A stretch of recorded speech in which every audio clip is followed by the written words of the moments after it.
Good morning, NSC. So a couple of questions for you, or one question to start with. How do you feel when you hear the first part of Psalm 139 or read the first part of Psalm 139? Let me refresh you on the wonder of those verses. This is what we read there. O Lord, you have searched me and you know me. You know when I sit and when I rise. You perceive my thoughts from afar. You discern my going out and my lying down. You are familiar with all my ways. Before a word is on my tongue, you know it completely, O Lord. You hem me in behind and before. You have laid your hand upon me. Such knowledge is too wonderful for me, too lofty for me to attain. Where can I go from your spirit? Where can I flee from your presence? If I go up to the heavens, you are there. If I make my bed in the depths, you are there. If I rise on the wings of the dawn and settle on the far side of the sea, even there your hand will hold me. Your right hand will hold me fast. If I say, surely the darkness will hide me and the light become night around me, even the darkness will not be dark to you. The night will shine like the day, for darkness is as light to you. You know, those words speak of a completely comprehensive knowledge of God, knowledge from God of a person. And the words are of intimate knowledge, the knowledge of the closest kind of relationships. And the words sound wonderfully reassuring to us. But why? Why do those words sound so reassuring to us? Many of the other Old Testament passages that we read about talk of when people encounter the living God, of there being abject fear, overwhelming terror. For example, think of the people of Israel at Mount Sinai when Moses is given the law of God by God, or given the law by God. The Lord warned Moses that no one else must even touch the mountain, otherwise they would die. And why? Because God is awesomely holy. This is what we read in Exodus chapter 19. On the morning of the third day there was thunder and lightning with a thick cloud over the mountain and a loud trumpet blast, a very loud trumpet blast. Everyone in the camp trembled. And then Moses led the people out of the camp to meet with God, and they stood at the foot of the mountain. Mount Sinai was covered with smoke because the Lord descended on it in fire. The smoke billowed up from it like the smoke from a furnace, and the whole mountain trembled violently. It was a really scary scene. In fact, in the next chapter, Exodus 20, this is what we read. When the people saw the thunder and the lightning and heard the trumpet and saw the mountain in smoke, they trembled with fear. They stayed at a distance and said to Moses, speak to yourself and we will speak to us yourself and we will listen. But do not have God speak to us, or we will die. So in that passage, closeness with God invokes fear and trembling. And it's the same with the prophets. Think of prophet Isaiah when he has an encounter with the living God in Isaiah 6. He's convinced that he is totally done for when he comprehends the holiness of God. Or Ezekiel, who falls down on his face when he has a vision of God. Or we could think of the Apostle John in the book of Revelation when he sees Christ and again he's down prostrate before him. So the reality is that God is perfectly holy and pure and supremely powerful, and therefore we, because we are sons and daughters of Adam, are sinful rebels who cannot stand before him. How then can Psalm 139 possibly be good news if God sees us and knows us so perfectly, and one day we will stand before him? These words should not really generate kind of joy and wonder, but more like terror and dread. But that was not the case for King David, who penned this psalm.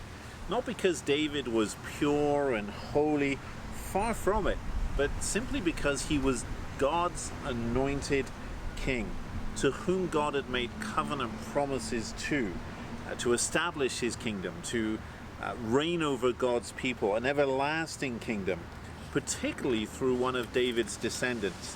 So David could speak about the incredible, searching knowledge that God has of him with joyful wonder and awe. And David could also speak of God's intimate presence with him as well. Not as a thing to be feared, but because of the reality of the covenant promises he received, as a reality that brought security and peace and rest. If I rise on the wings of the dawn and settle on the far side of the sea, even there your hand will guide me, your right hand will hold me fast. And those words were ultimately true for another king, for King Jesus. He could supremely enjoy and rest in God the Father's knowledge of him, because unlike anyone else, he is pure, he is holy, he is righteous. He was the perfect fulfillment of the coming Messiah. That is God's anointed king, the one that was promised to King David. There was absolutely no fear for Jesus in singing these words, because he had always lived in God the Father's presence for all eternity. So the words of this psalm were first true of King David as God's anointed king, the one to whom the covenant promises have been made. And then they were supremely true of King Jesus, who enjoyed a perfectly intimate relationship with God the Father and fulfilled the promises of a coming Messiah made to King David. But Andy, are you robbing us of being able to read and sing and pray these words for ourselves? Are you trying to take Psalm 139 away from us? Do you mean we can't sing these words because they're not for me, because I'm not God's anointed king, I'm not God's chosen Messiah? No, not at all, because we can sing these words confidently, joyfully, and wonderfully because of our union with Christ, because we are in Christ. We have been searched and known by God with the same family intimacy that God the Father knows God the Son, and that's absolutely mind-boggling. And because we are in Christ, we know that God is present with us wherever we go. There is nowhere that he is not with us. Think of these words from Ephesians 2 verse 4. But because of his great love for us, God, who is rich in mercy, made us alive with Christ, even when we were dead in transgressions. It is by grace you have been saved. And God raised us up with Christ and seated us with him in the heavenly realms in Christ Jesus, in order that in the coming ages he might show the incomparable riches of his grace, expressed in his kindness to us in Christ Jesus. In Christ, the words of Psalm 139 become so rich with meaning that they are absolutely awesome. I should never be able to sing these words as Andy Porter. I can never sing these words without Christ, without being in him. And without Christ, these words become very scary words. So can I encourage you, NSC, to read and meditate on Psalm 139 for 10 or 15 minutes today, or think about committing to memorizing this psalm. I promise you'll really be richer for it if you're able to do that. And if you want help with memorization, we've got folks in our church who would be very happy to help you with that, give you some tips for that.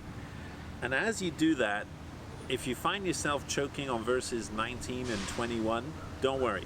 We're coming to those verses this week. Have a great day, NSC. Hey, NSC, just a couple of announcements for you for this week. What we want to encourage you, if you want to come along on Sundays, please submit the form that we're sending out on Mondays.